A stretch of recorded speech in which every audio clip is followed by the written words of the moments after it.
Okay, the first thing, really I had this hour to work to classroom and then we was going to go out in the field. We're not going out there today. During that hour, it will not last an hour, we'll go over here to the small building and do a walk around and come ask questions. What will hopefully leave more time for your farmer producer panel for some questions, okay? So Orthman, okay, a little about myself, which we've already talked. 26 years as a crop consultant in Northeast Colorado. I'm at home right here today, although it's a different state. You know, this type of land, these type of conditions, okay? Then for 3 years, I've been a production agronomist for Orthman Manufacturing. I used to know one county in Colorado very well, the soils, the crops, the fields. I'm getting the opportunity to know a lot of the U.S. and even been across seas a few times. So, but now we'll go into, make sure if there's questions, stop me, ask. Whether I can do it as an agronomist, answer it, whether Ron Cox is a product specialist, and I know we have a few farmers in the audience that use an Orthman one tripper. I'm going to talk about residue management, but they're always back to what I believed. When I was a crop consultant, I owned 2 Orthman one trippers and rented them out to farmers because of digging what I seen underneath the soil, not all above the soil. So, okay, when you do true precision strip till, I believe you must have an ideal seed bed. Place your nutrients, and that's what nutrients you want. Place them in the right spot, and then optimal root zone conditioning. Okay, next slide, Ron. Okay, this is actually a field of Steve Olsen, so down here by Plainview. Okay, you must, everything that you do with that strip till machine, you must leave it so that planter can plant smooth. Our planters are put in the wrong conditions at times. And you hear my planter didn't work. Well, I've been on some of these farms where there's a plot where they did a strip till plot beside whatever other type of tillage. And it wasn't the planter. The planter did phenomenal where it rode smooth. Where it was bouncing, the stand was uneven. So put your planter in the right position. Go ahead, Ron. Okay. Of course, that ideal seed bed, so you get that quick start, that the germination, uniform seed to soil contact, that's a big focus. No matter what type of soil you're working with, that's a humongous focus. Get that seed off. There's many research on corn. I'll use a lot of corn data today, but many research plots on 24 hours after the first to emerge. Anything after that's a weed. It's not another corn crop or not another corn plant. So it's misleading when you go out there and say I had this many thousand. Did you have that many thousand stand all at once, or did you have that many thousand stand through a week? So, okay, Ron. Soil temperatures. Okay, soil temperatures, no matter what type of tillage, soil temperatures matter. Where is this temperature at? As we all know that the seed's going to germinate at a certain temperature. So it needs to be uniform depth and at this certain temperature. Now with strip till, this slide's comparing to conventional till. At the top, I would tell you they're all but the same. I'll show you a slide later where North Dakota State Extension actually says it's a degree or 2 degrees warmer than conventional till. Up at the top, you're the same. One thing, you want to focus on your temperatures down deep. Okay, when you do a nice job strip till and shattering that zone, you'll penetrate heat deeper. The sun will push down. Okay. The deeper you push heat, the deeper your roots will grow. It's pretty easy to say roots grow in warmer temperature. That's whether it's corn or any crop. So I said, Orthman, we'll say we can show you 25% more linear inches of roots with a one-tripper than other type of tillage. Part of that's because you're pushing heat deeper so the roots can grow deeper. So at the bottom, that's probably more concerning to me than at the top. And that takes a nice job of strip tilling, of shattering that zones, and we'll talk about what that takes.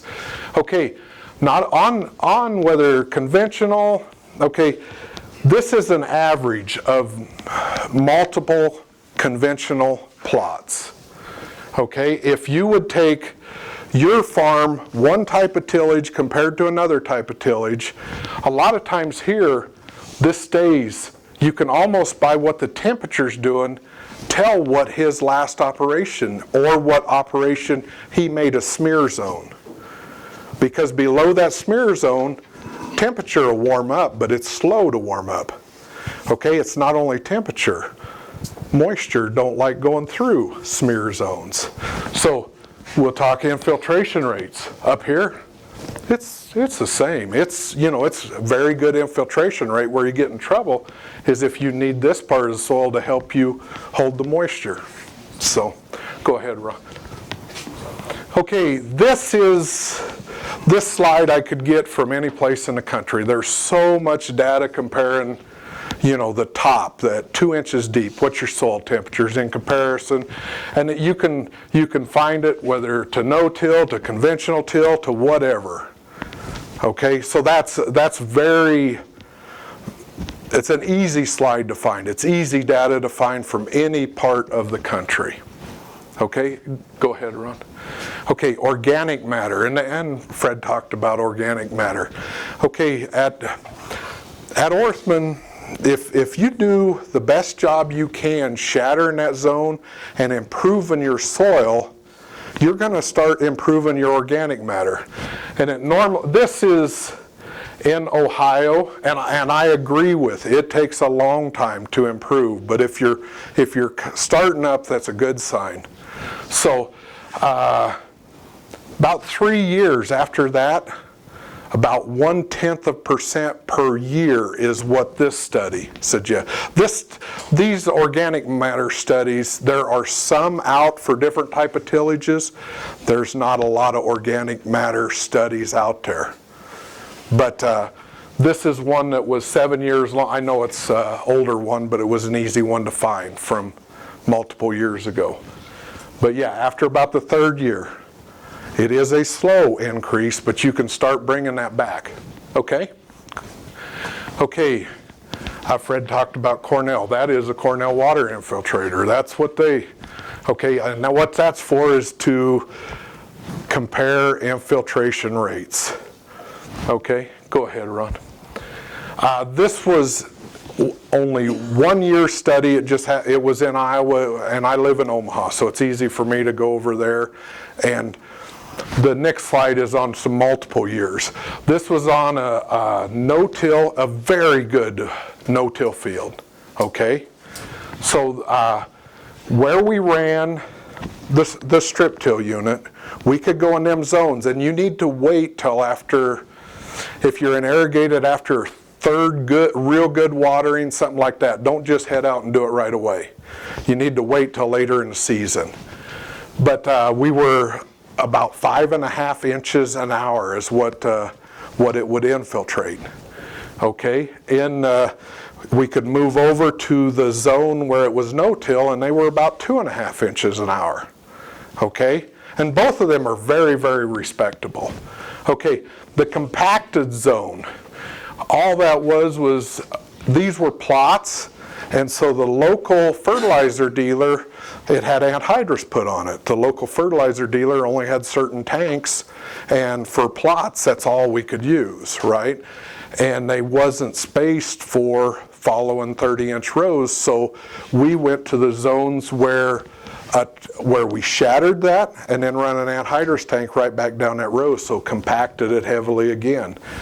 We went from, and I can say strip till to packing that back, we went from 5.5 to 0.68 inches an hour. And that was your shattered zone. That would have been 5.5 right up until that anhydrous tank went over and packed it in.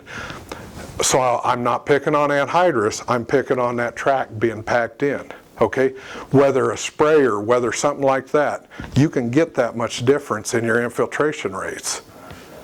Okay, and that's by what you did to that soil characteristics of how it will take water in. So go ahead, Ron. Okay, this is a 4-year study, and this one was on conventional compared to what the infiltration rate on strip till was. Infiltration rate is incredible. Next slide, Ron. Okay, this is in Colorado. This was where I was a crop consultant. But on the left was where we ran the one tripper. On the right, of course, it was conventional. It was plots. The story to this, the first day rain, you couldn't tell the difference. You know, it went back to that tillage zone. It took all the water in. This was the second morning, a hard driving rain. One side was full, the other side could take more water. And I know this is a water management session, but remember, every time water moves in the field, there's a lot of other things that are moving with it. And most of them are the good things of your soil and your nutrients. They're leaving with it. Okay, go ahead, Ron. Okay, the second part, precision nutrient placement. Ron, go ahead. Okay, it is important to me, if there's one area in the country you could say we're going to put the product that you can purchase there. It's important to me so you can put what nutrient at what level you want, whether dry, liquid, anhydrous. It won't surprise me down the road we'll start seeing more and more slurry, because parts of the country that's very important. So go ahead, Ron. Okay, when you strip till, you must keep the row unit so it can, whether a sprinkler track or whether a ravine or something, so it has that float. So you can always be at that same depth. What that means is by being at the same depth, only then can we say we're putting nutrients on at a certain depth. If part of it's up in the air because that's how the terrace or that's how the sprinkler trap, anything, what's happening at the other end. With the one tripper we have, there's an 8-inch float in there, and that's why it's so important to have that set level. And you might be back just a little bit, but level. Because when you're level, you have 4 up, 4 down. If you're nosed in, you have everything up and nothing down. So then we go back to not putting nutrients on at the uniform depth. So, okay. This is one thing I worked hard on as a crop consultant through all the years. And this is corn roots, okay? You figure out where your nutrients are, and nothing against the core samples. That's what you need to be doing. You know, whether 8-inch, some 6, some 8, some 10 is what's common. That's great. That's how you do all your fields. Don't be afraid to pick a field, or maybe 2, depending on what you have, and maybe do 1-inch cores or 2-inch cores. Okay, so send in this zone, send in this zone, send in this zone, and then get it back and determine maybe all my nutrients are up here. From this zone, when it's mixed up, because that's what we do. When it's mixed up, where are they from? Is that all the same all the way down? Do it on a field. And then your habits are probably pretty close on them other fields. So you know where that zones are. Okay, when you know that, you start placing nutrients where you need them. What nutrient where you need. And by placing them, in that first 20 days, you have about 6-8 inches of good root system. Okay, so So you have nutrients there to get you that early stage. The next 20, 25 days, or you have that next square of keeping nutrients there.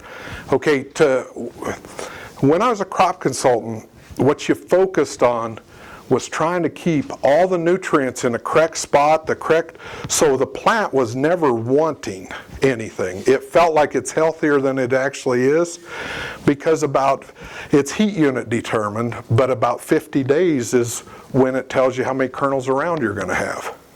Okay, and kernels around, if you can improve it by 2 kernels around, right after that you set your length. And yeah, you want to set a nice ear so you can have this great big corn ear. But at the end of the year, Mother Nature, whether not enough heat or whether something happened, she can take kernel long really fast, but it never takes away from kernels around. So if you do the best job managing and get that plant off to a healthy start and keep it never wanting anything, and whether water, fertilizer, whatever, and set the kernels around, whether it's a hot, dry year and it's something happened and you don't have enough moisture and Mother Nature takes kernel length, that's going to happen, but you still have 2 more kernels around, so you're better off. If it's a really good year where you have top yields, you still have 2 more kernels around, so it's going to be better than it would have been. So, okay. And if there's ever any questions, just ask. Okay, this is what I'm talking about, trying to position nutrients with where you need them for that crop. Okay? And a number of the nutrients, when you talk water management, a number of these nutrients take water to make them more available. So, and that's important to understand. What nutrient do I have where?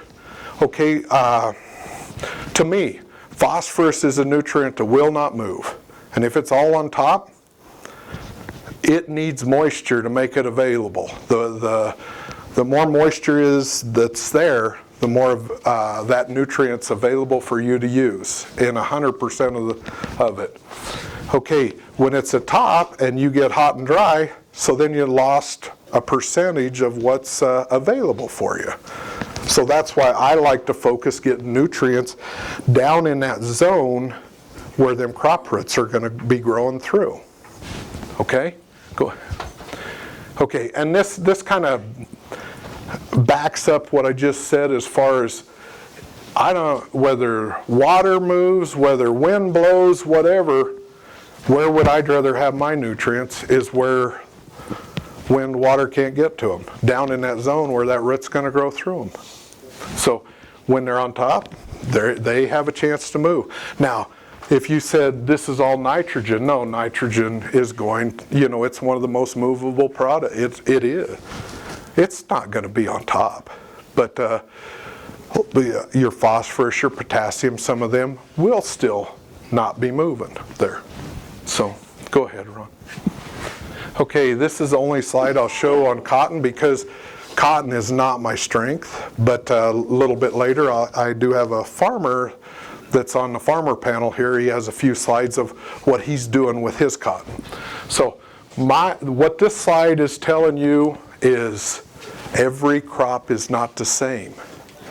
That means you're not going to put the same nutrients in the same levels for every crop. As you determine, not to say you're always going to be out changing, and on the one tripper, all it is a roll pin to change your depth of what fertilizer, and there's places for 2. You can put 2 zones and 2 levels, and you're not going to change that all the time, but you're going to think about, do I need to change it? Am I growing? What crop am I growing? Where is the proper zone? Okay, going back to sampling, if you sample and say all my nutrients are here, I have a zone in here that's very deplete, I'm going to focus on putting a bunch of nutrients there, because that way you keep that full soil, the correct nutrients for that crop to grow. Okay, go ahead, Ron. So we do have, this is 5-year data. if we can place nutrients directly under, of course it's maximum yield. If we're 4 inches off, it's 5% yield loss, and if we're 8 inches off, it's 13% yield loss. Remember, this is on deplete soil. We had to find very deplete soil to start this. If you have some place where you have had hogs for a long time, is this going to apply? No, you're fertilizing for down the road, or you're reduced fertilizer anyway. So go ahead. Okay, the third one, optimal root zone condition. Go ahead, Ron. Okay, shatter that root zone, improve them, benefit them, that pore size, meaning from 1 millimeter to 2 millimeter, or 2 millimeter to 5 millimeter, no voids. Voids will not help. Voids will only hurt you, and we'll have a slide here in a little bit that I'll go into that way. Go ahead, Ron. Okay, go another one. Okay, when you shatter that zone, you could have a compact layer at what zone? To me, if you have a compact layer up at 3 inches, no, you're not going to do that. But if you have a compact layer at 7 inches, that's where I'll tell you to set that, the Orthman point, because if it's in that compact area, it'll shatter. Okay, every point puts out energy. And for me, if I put it in that, right in that zone, it shatters and it'll leave a wide U shape. If you put it below it a couple inches, you change that energy, it don't shatter as much as it heaves. Okay? As you heave the soil, you'll leave smear marks, and when you don't be afraid to go out and dig in one spot or two spots. I don't care what type of tillage, to see what you're doing below the soil. I know we all drive by and say that looks great, but the crop cares what's down below. Okay? Make sure you know what you're doing.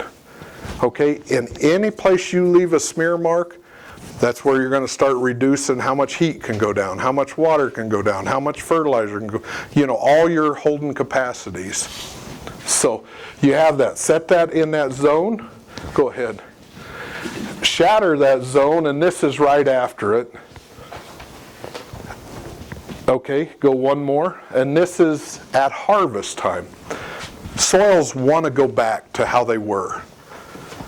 That's why year after year, as you shatter any zones, you reduce what you need to go back for. Okay? If you run, and there again, on your point, what point it is, it's going to put out X number of pounds of energy. There are some points that they, no matter what, whether they're deep or shallow, their energy goes up. And so dig, and behind them you're going to say that crop roots don't like this, because they'll go down and corkscrew in and they're done. Now what goes on beyond that is, like I say, you got spectacular infiltration rate. Here, nothing here. You have very reduced where you'll warm up outside of that zone.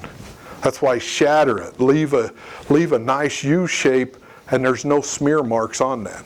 So there's a number of times I'll have farmers call and say, how do I know if it's too wet to be running? And I'll tell them, well, dig in the soil. Well, obviously if you can't walk to the tractor, it's probably too wet. But dig in the soil, and the soil will tell you if it's too wet to be running. So go ahead, Ron. Okay, here's what I'm talking. Okay, this is where we did that infiltration rate, just the 1 year infiltration rate study. Okay, this is where we ran and shattered that soil. Okay, you see them little holes, that changing of the pore size? This is 30 inches over. I just dug a small soil pit. Okay, there's nothing wrong with this, but I'd much rather have, for infiltration rate, have that. Okay, and whenever you get any rain, you want it to go in the soil and stay. That way your crop can get it. Okay, so now what happens is you may go out there and dig, and there may be a void. I've dug in strip till where I could stick my forearm up in that void. Well, you cannot win if you're doing that. If it's hot and dry, that's a wind tunnel, okay? And that's where you'll go to meetings where they'll say, well, strip till dries the berm out. Well, it's more or less probably how you had the machine set, okay? Because you can dry all the way around in that. If it's really wet and rainy, you may not see water running on top quite as bad, but water will run in that void like you can't believe, and that's where soil starts falling down in and moving. And that's why your berm starts shrinking. So it's pretty easy that first day of whatever type of tillage. In my case, it's going out behind the one tripper, digging, and you see that you have that nice U shatter zone where nothing's going to hurt root growth. You know, it's going to increase root growth instead of decrease it. So, okay, go. So the soil aeration, the water holding capacity, go ahead. Root development nutrient, that's where yield comes from. So, okay, few slides, and these are from that exact plot. At emergence, it only makes sense. One of them was warmer than, this was a no-till compared. One of them was warmer than the other, so you're going to have a couple days on that. Okay, Ron? This was at 22 days, and I expected, and there is a little difference in the size of the plant. I expected that. One thing, you could still, if you dug in where it was a really nice shatter zone, that soil still wouldn't stay together. And this is very good yielding, you know, the no-till, the rest of the field, but it didn't have a true hard pan by any means, but it would pop out. There was a layer there, and you would have to, you could break it, but there was a true layer there. Okay. And then at, this was 63 days, I think is what, yeah, 63 days. There it goes back to that, well, we can tell you there's 25% more linear inches of roots than other type of tillage. So, next one. Okay. That's pretty much the end of my presentation, but I have a few slides here of maybe some concerns that others have had. This one is water management with strip till. This was a customer of mine in Northeast Colorado, and he was in a successful farming article, and this is just one of his paragraphs. You know, we saw a reduction in irrigation right from the start. Significant when we seen what was coming down the road. So, and he still strip tills today, and water management is still one of his #1 reasons. Water management and nutrient application. Okay, there's about 4 slides in here, just different meetings I've been to. Maybe not to promote that these are all a big issue, but if you go east Omaha, these are a big issue. Now, when will it start affecting here, or will it ever? Okay, if you go to a Midwest Lab presentation, they're going to promote plant functions and what nutrients, and then go to the next one. Okay, then they're going to heavily promote soil pHs and what percent of crop. This slide to me is very interesting. No, I didn't do any of the data, but it might have explained something that I was part of in my 26 years of, there's certain fields that will always out-yield some other fields. Is it only from pH? Is the difference only because one of them was 7 to 6/8 or something like that? The scary part is there's a few crops in here I don't think I'd plant, you know, we all know not to plant barley on low pH, but look at what they say you can get on 4.7, 0%. So if everything's perfect through the year, you're still not going to have a yield. So this is something I think you guys will probably start seeing more of, but it's something that's coming from east, coming this way. There's a lot of presentations you go to, and Fred knows it as well. You go to a presentation and there's so many different things talked about, and you scratch your head and say, what is important? You know, and this would just happen to be one I was to the other, well, it was in Omaha a couple, 3 weeks ago. Go ahead, Ron. Okay, and there, we all know there's something to this. We all work with this daily, but it was probably the best graph that I'd seen as far as the phosphorus fixation shown by iron, by aluminum, although we all look by calcium, you know, where you need to be, what's available, okay? I think that's important to mix in with your water management is moisture. Does this affect what's available? Not to say I have all the answers, but I think that's something important for you guys to work with on your farm. As you start to irrigation manage, make sure it's, yes, we want to save water, but make sure you're doing the best job you can for your corn crop. You know, what you're making in your back pocket, okay? Go to the next one, please. Okay, this is an Ag PhD slide at a presentation they give. You know, this is more online with where I was telling you whether 1 inch or 2 inch, just on a field, just to try, okay? Here's something, some thoughts, and this is just on phosphorus, and they talk about this, of course, with potassium too. If you have all your phosphorus on top, and that's virtually what they was doing with their no-till and their conventional, you had, actually on the conventional, you had the highest phos levels, okay? But look how fast they fell off. Okay, down here, if it's really hot and dry up here, down below is, do we have enough phos for the crop to do everything it needs? And normally later in the season, I don't know how many of you send in tissue samples and then you get them back and you say, you scratch your head and say, how can I be lacking on something with what my samples said? Is it all available? There's something for us all to think about. Okay, one more. Okay, this is a North Dakota State University of Minnesota slide. Well, there's 2 slides here from, it was their extension update they had. Okay, and it's neat data. It talked about, you know, no-till, vertical till, chisel plow. Everything up there, of course, is chisel plow and strip till. What we're doing with heat wear. This is the one that said that they can actually get the strip tilt on the berm higher than the chisel plow. I don't think, I would say you can get it just as warm. I wouldn't promote you get it warmer. But there again, they did all their soil temperatures up high. When you guys are doing, just go to some places of your field and dig a small soil pit and 10 inches deep, see what your soil temperatures are there.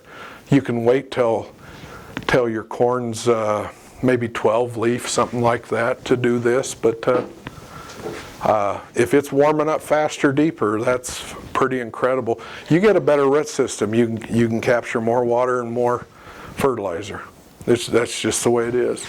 So, okay, Ron, one more. Okay, they did this moisture study, and they could, under each tillage type, they checked what moisture they had available when they planted. Okay, what they use for their 100% full is 50%. Why they did that, I don't know, but they just said at 50%. So they're saying if the soil was saturated under no-till, they would be 50%. Well, they, in their test and these side by side, they averaged 32%. So, okay, on our strip till, we almost have that on both sides of that berm. And then in the middle where this berm is, we're drier than what chisel plow was. Okay? Now, good, bad, or indifferent, that's their data, what they did a lot of work there. So, and I think the Nick, go one more.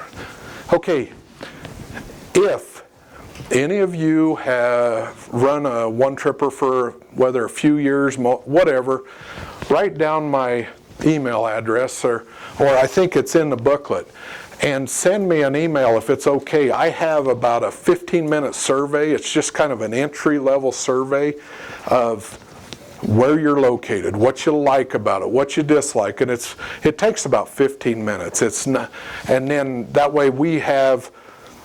I'm trying to, all over the U.S., I'm trying to get as many as I can, so that way if you're salesman or if you have a question, have you ever done any strip tilling on this crop or that crop, or I can look through this database and, in this area. So now, but just send me an email that you're okay with me sending you a survey, and that's all. It'll come to you. It'll come to you, and then it'll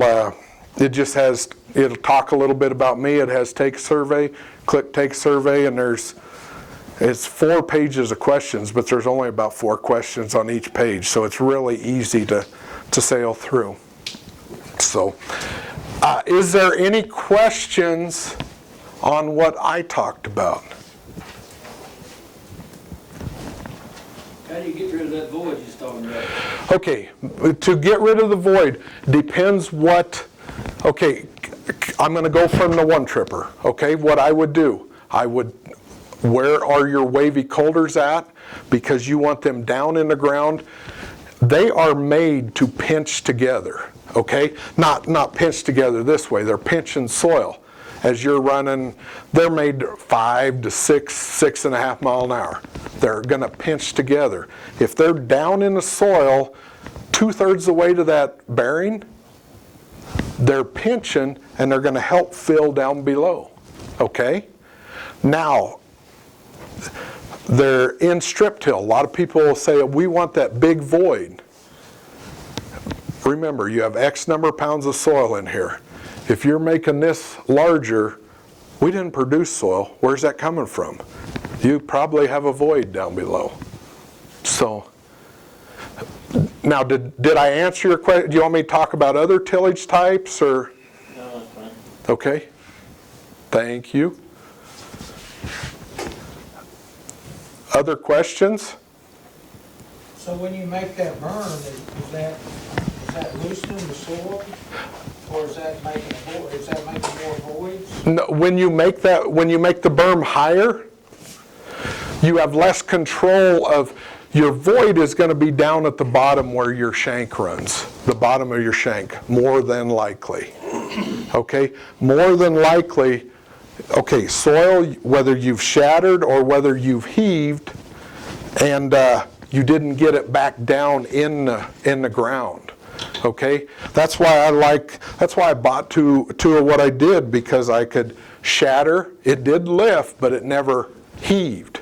So that way your wavy coulters, you could push it back down in, and you would have where you change the pore size, but not the voids. Okay, but your void's going to be towards the bottom of it most of the time. So would you rather have less of a berm or more of a berm? Personally, I'd rather have less of a berm. If it's up this much, now one thing on corn, I would. I know that they tell me on cotton, maybe we want to have just a little bit more.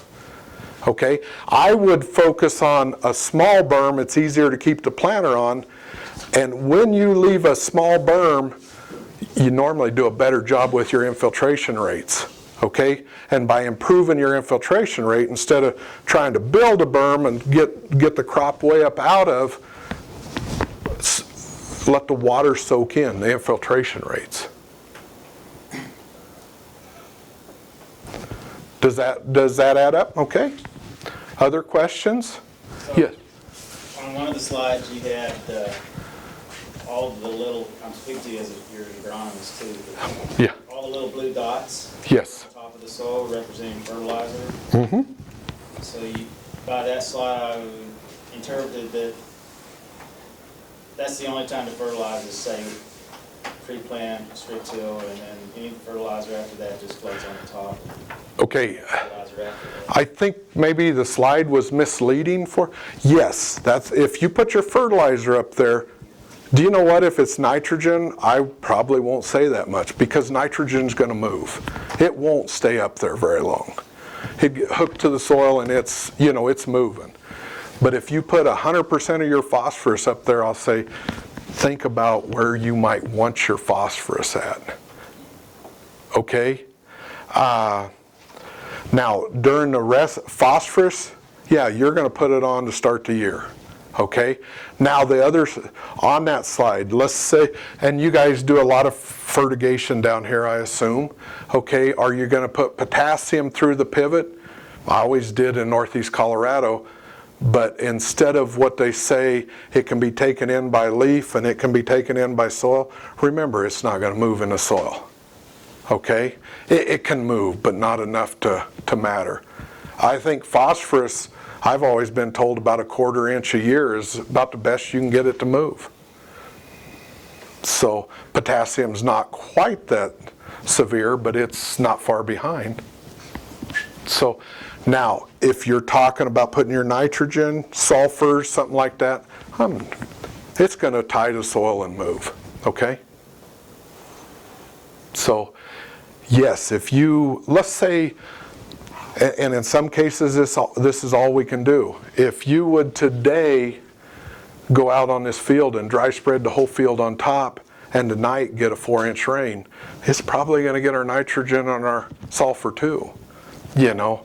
But that's not common to happen, okay? But on your phosphorus, definitely place it where they can't get, where elements can't get to it. So the blue dots were just phosphorus. The blue dots were fertilizer, but targeting phosphorus, targeting potassium, targeting these nutrients that don't move. Zinc don't want to move. Okay?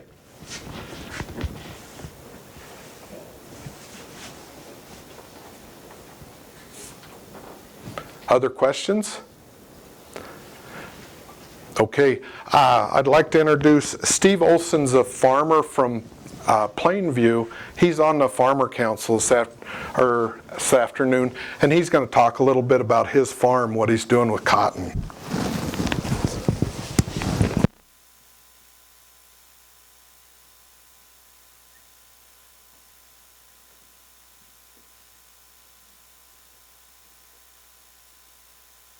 Man, I'm not used to all this fancy stuff. I'm excited to be here to talk to you guys this afternoon. We started strip tilling way long time ago. When they first came out with the strip till machine, I thought, boy, that would be a cool piece of equipment to have. So I went to our Orthman dealer, who we had started working in the early 90s with on cotton stripper guidance stuff. So we had a really good relationship with him, and he said, man, there's no way that piece of equipment will work down here. We have way too much clay in our soil. And so I watched it for a little bit, and I ended up going up in the Oklahoma Panhandle and bought a couple-year-old machine and brought it down there, and sure enough, it worked. These are some pictures, kind of late season. This is probably mid-August type time frame, but you can see the residue from the corn crop in the previous year, and you can see some of the little bit of fungus growing out there, and what we've really noticed is so much life in the soil now. Okay, next one. This is that same field. Goes from that to this, and we've got all that in the middle. A lot of people, I know I've got some friends that live up in this area, and they're talking about maybe going to more cotton this year. If you do that and you've got that kind of corn residue, if you're running like a 7460 stripper or whatever, it's got a sensitivity dial. Hit that up high where it's kind of shaking a little bit, and it'll shake most of that residue down, and you're not going to have much trouble getting through it. Okay. That's just another picture that shows that's from up on the stripper looking down, and you can see the residue. This picture here has got something in it that affected every one of you guys, and we'll see if anybody can pick it out.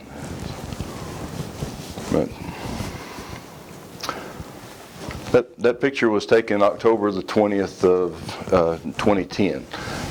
That cloud that was coming up there that evening, we got a 2-inch rain. We didn't get another decent rain for 3 years after that. So that's kind of one of the things that really I think we've got to always keep in mind is what are we going to do? This field here had that great cotton crop on it that year, 2011 Father's Day. We were sitting in the house. I'm sure a lot of you guys remember that. 113 degrees, 50-mile-an-hour wind. The Weather Channel showed -8% humidity.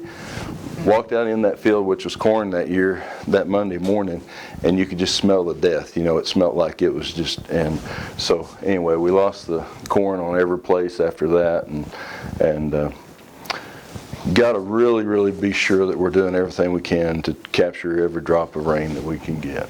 Okay? This is just I know you guys have talked a little bit about water and the probes and stuff. I don't know how to say this without maybe stepping on somebody's toes, so I'm just going to say it, and if I step on your toes, I'm sorry.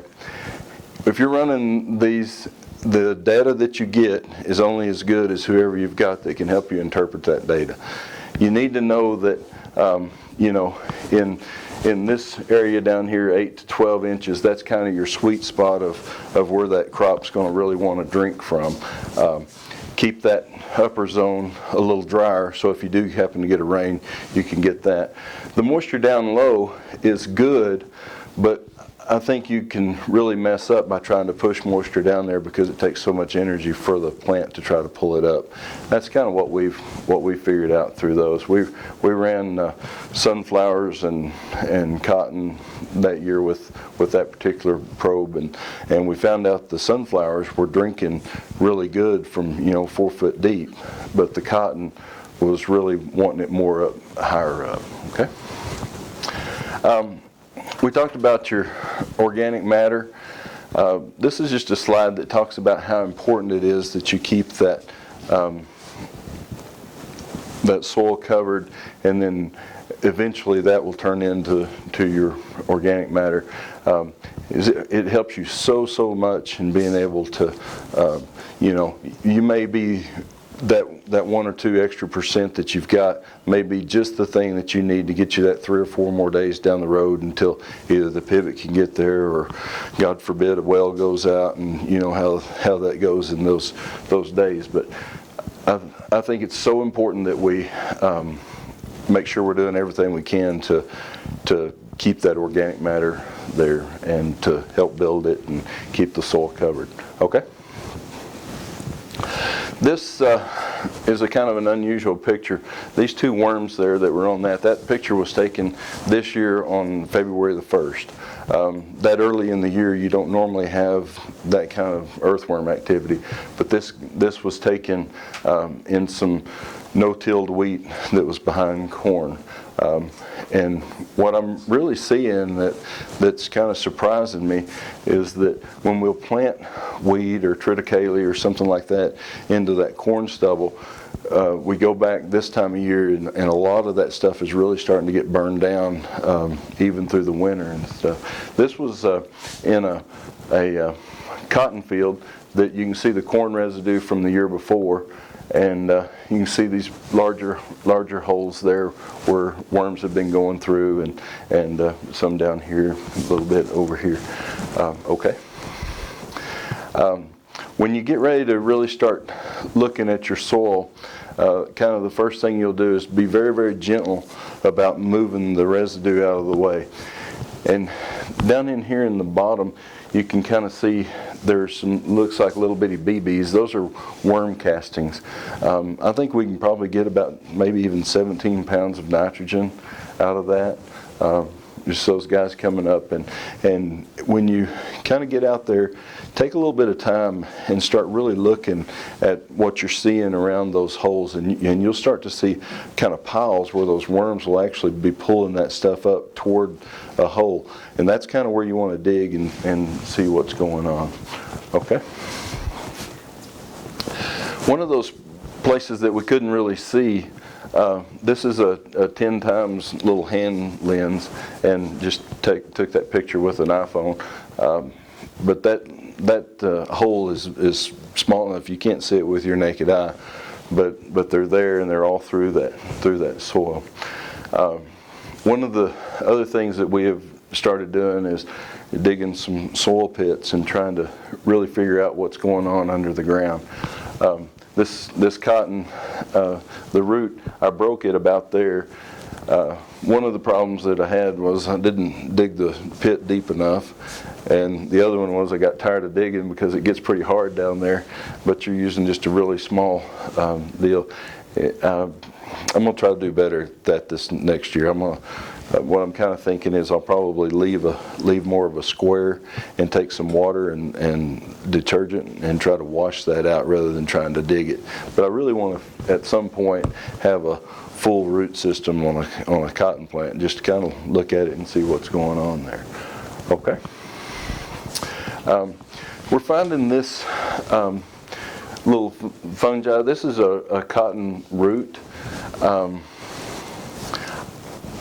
I really don't know exactly what that is, but what I'm kind of learning is that fungi will go out and help pull nutrients into the root.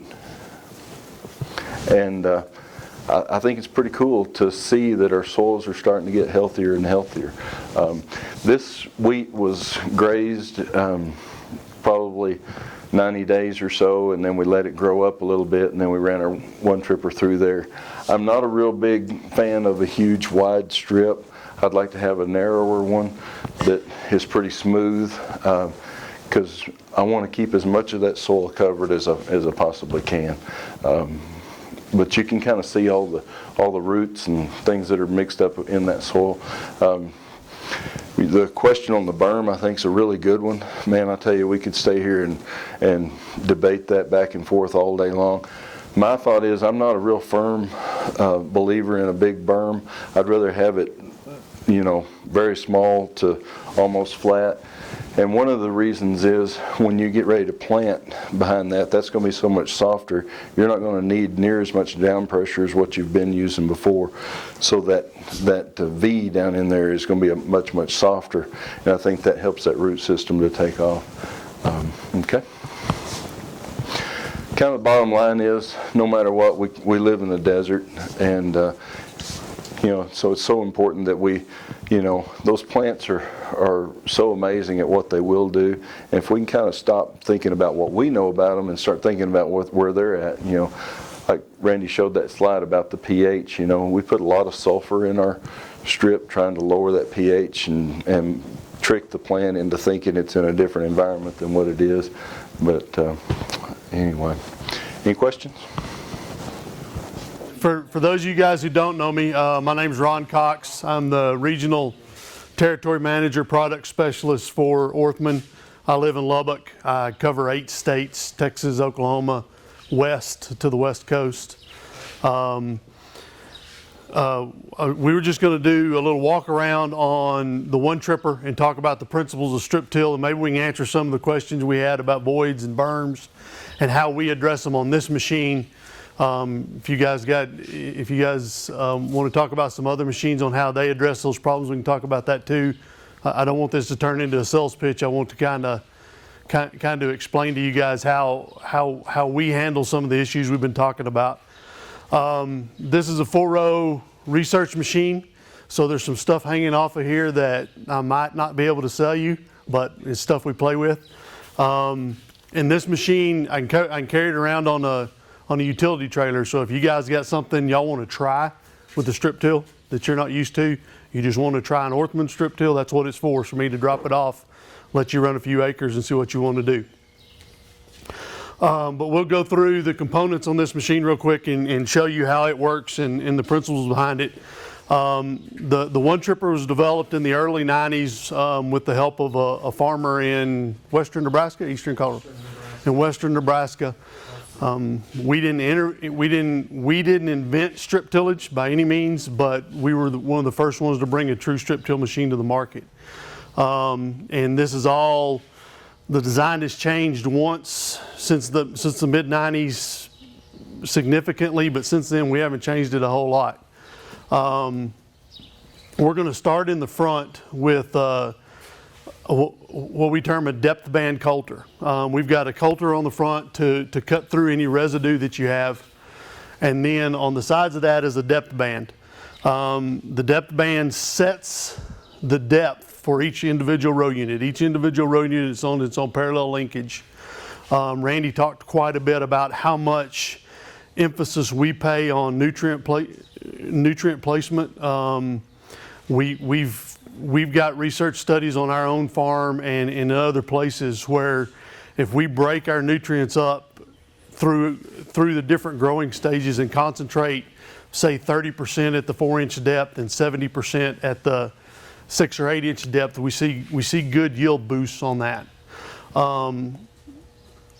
Especially with our P's and K's. I'm not going to come out here and profess let's go put 100% of your nitrogen out ahead of the season at 8 inches down. I'm not, that's crazy. Let's don't do that. But things that don't move, we want to go ahead and get them down in the soil where it'll be in the root zone when the plant needs it most, and also where the water is when that plant gets there, because it takes the water for those nutrients to be available. So the depth of each row unit is real important to us. The parallel linkages on this machine have down pressure springs. These springs are adjustable. Very few people adjust it, but I do have cases where guys want a little more pressure on it, or if you're in a heavy sand where you want a little less pressure on it. A heavy sand, a light sand, sorry. The next step back is our residue managers. I try to hesitate calling them trash whippers. But residue managers, we're trying real hard to not move any soil with these things. We want them just rolling along the ground and just moving every so often, just ticking the ground, just brushing any residue out of the way.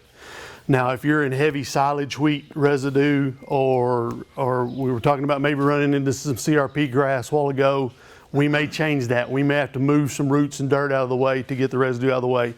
But corns, soybeans, grain sorghum, anything like that, we're just brushing it out of the way, cleaning off our seed bed. We come back to our shank. Shank's adjustable. I would say we run it anywhere from 6 to 12 inches deep. And Randy talked a little bit about the compaction zone. We did a lot of trial and error finding different mold points, and we found that if you'll go in and find your compaction zone and put the point in the compaction zone the best you can, this point does a really good job of creating energy in all directions, and it shatters that compaction zone and really helps us at soil porosity. If I have a guy calling me saying, I'm leaving a lot of clods, it's too rough, it's not giving me that good seed bed condition that I want, more times than not he's got his shank too deep and he's heaving that compaction zone up. If you go out there and you run a machine like this, if you've been no-till for several years, or if you've run a strip till for several years and you're getting rid of your compaction zone, maybe we can raise it up to 6 inches and not worry about it, just where we want our fertilizer depth. Ron just touched on, if you, no matter what you've done in the past, if you don't expect every field you'll find a compaction layer. There's probably 25% of the time you may find that layer, and the rest you won't. So then you're gonna run his 6, 7, 8 inches probably, that type. One of the key features, we keep going back to fertilizer placement and fertilizer depth. One of the key features on this machine is if you get up here and look at the back of the shank, we have 2 fertilizer tubes, and they're each independently adjustable. There's a roll pin that we can raise them up in 1-inch increments. So if I need to drop down to 10 inches to take care of my compaction, but I only want my fertilizer at 8, I can move that tube up and down to get it where I need it to be. The next step back is the wavy coulters. And if you get a chance to look at this machine, the wavy coulters are actually, the way y'all are looking at the machine, they're actually canted like this. So they're lifting the soil and they're pinching the soil, and then the rolling action of that tills it, busts up any remaining clods you might have, and that's where we manage that void. Everybody that I talk to wants a berm. They all want a berm. Especially you get into wetter areas, you get into guys running cotton. They want to get that crop up above everything else. We don't build a berm. It causes, I think Randy agreed, it causes as many problems as it solves. The reason being is all the soil I have to work with is the soil that's right here. I'm not going out and bringing soil back in, because then I'd be bringing residue back in. All the soil I've got to work with is this right here.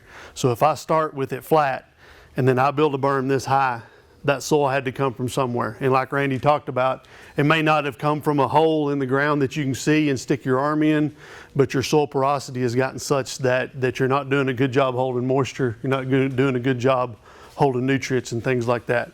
So what we would like to see is you build your berm in such a way that by the time it comes time to plant, you're flat. My guys in real heavy clay soils in Central Texas, they run earlier in the fall than we do, just because they've got to run when the moisture's right. They don't control their moisture as much as we do. They can get by with a little bit of a berm because they're going to get moisture to settle it back down. Had a demo plot in Temple, Texas 2 years ago, and we ended up planting his corn in a hole. He didn't have it set right. He threw the dirt out, and we planted it at about a 2-inch hole. He ended up having a 15 bushel increase on his strip till corn, even planting it in a hole, as opposed to his conventional till. So I'm going to caution you a little bit about getting too excited about building you a knee-high berm behind your strip till machine. The final component is the rolling baskets. Does a couple of different things. It kind of firms that seed bed back up. It gets rid of any final clods you might have. And it creates that good seed bed. It's all based on conditions. I've got some guys that take and just swing it up out of the way. They don't need it. They're getting a good seed bed. I've got other guys that really take and mash it back down. We've got a couple of different widths of these. If you're running real narrow, I've got an 8-inch wide. If you want to run on 20-inch spacings, some things like that. Those of you guys who are running, which it's more on the coastal plains. We call it our coastal plains unit, but in a sandier soil, may not need the wavy coulters in the basket like we do here. We've got some other options where we use wheels to pinch the slot back together, and then rubber packer tires to go back to pack it down. Guys that are running straight cotton a lot of times would prefer to have a rubber packer wheel back here as opposed to a rolling basket to kind of get a little firmer seed bed. Cotton doesn't, y'all probably know better than I do, cotton needs to push against something, where corn and other crops don't necessarily have to have as firm a seed bed. So we've got some other options along there. This machine is set up to where we can run 2 different types of fertilizers or 2 different depths. I've got guys that are running pop-up fertilizer with this, and then putting the bulk of their fertilizer down below, and then tying a planter on behind it, and running them in one pass. And that's something in this area we can get by with.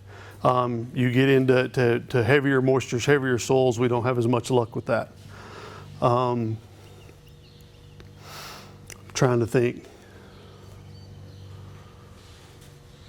That question that I was asked about how we would take care of that void, I would run, and I know the other side, but you can see the bearings. I'd run 2/3 the way to that bearing so they're pinching together. There's numerous times you show up at a farmer he's having some trouble or something, and you show up and they're barely touching the soil. And so you have that wavy coulter, and if it's barely touching the soil, you're just getting half of that tick. So you're not doing the best job you can down below. if you are 2/3 of the way in that zone, you get that full flow. So that's what's refilling down below. It's also, when you have that full flow refilling, that allows you, there is that magic term, how many salts can you have next to the seed within so many 2-4 inches of the seed.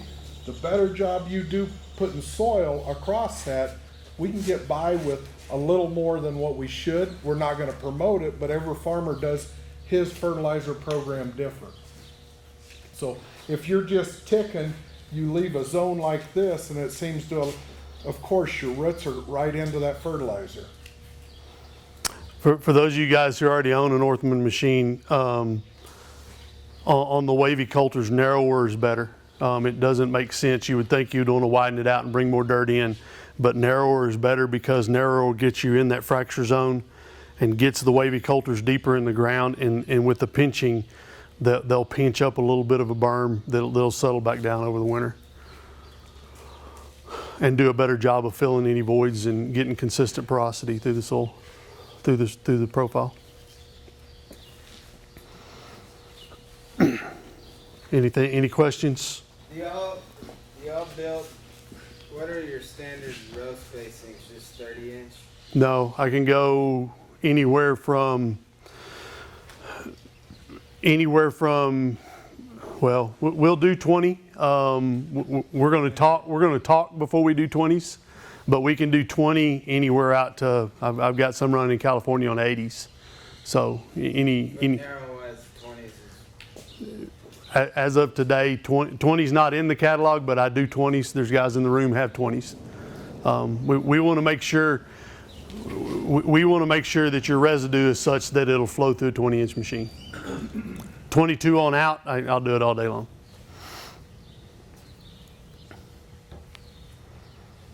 If you want to get narrower than 20, we have to make 2 passes, and then you're still going to cover up your strip with some residue.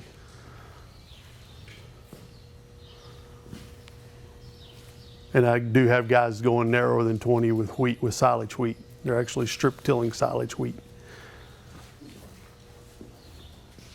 But they're in Arizona, they talk in acre feet of water, not inches. Do you make an attachment so you can put dry on behind that? Yes, sir. Yes, sir. We can, Dry in that narrow of a shank? so we use the same shank, the same width of shank, the same point. We have a couple of wear plates that go around the outside because that dry tube ends up being about a little over an inch wide back there, about 1.5 inches wide. So we've got a couple of wear plates that come back and protect it. Does that make it harder to manage that? No, sir. It really, we really don't see a difference. I think a little bit of that is because we're putting a granular product in that hole, but I haven't seen a problem with that yet. We sell from the factory Montag or Valmar boxes, so we're seeing more and more of that. And maybe not here, but in other parts of the country. If you're west of Grand Island, Nebraska, you're liquid, and if you're east, you're dry, and dry's starting to push west because the fertilizer dealers are starting to offer a very good selection of dry products. Like I said, I'm home in this ground, okay? Joe's Colorado, Kirk, Colorado, it's 100% liquid.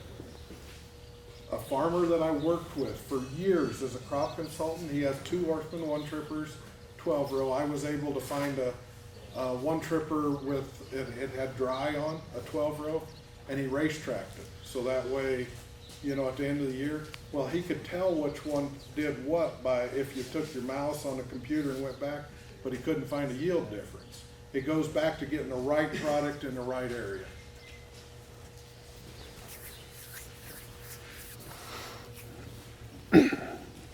Everything we're sending to South Africa right now is dry, so it's not new to us. So. And Ron made it. The last I knew, there's 1-trippers running in 22 countries across the world, and it's not just South Africa. Everything going across water is dry.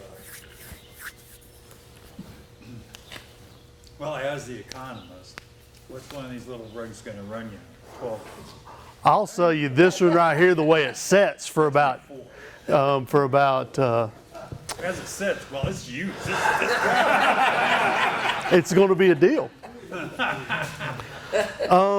So a general rule of thumb, just a 3-point toolbar, let's call it 4,000 a row, 3,500 a row. I mean, You gotta be careful what add-on, do you Yeah. want this is, do you want? whenever you start Not gonna lift it. whenever you start talking 16 rows, then things change. But Most of the equipment, I think, is like 12 isn't around here. I think I've seen one that's got staggered, units. Narrow row.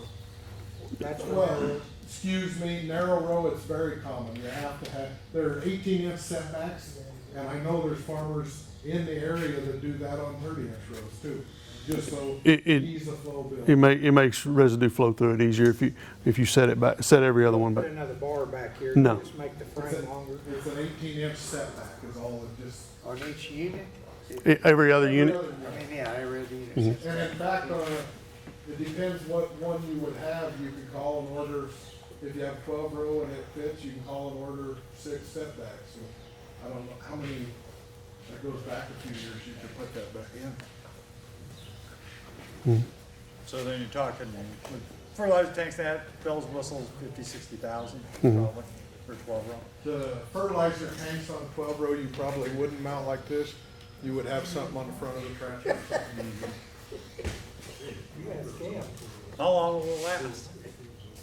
Well, as long as you keep putting parts on it forever. That's one thing, we're very fortunate, we normally don't go to meetings and they tell you it breaks too often. You know, it's built well. If we broke it, we did something. So, there's numerous of them been out since, for 10 years, you know, it depends how many acres, what you're doing, 10, 15 years even.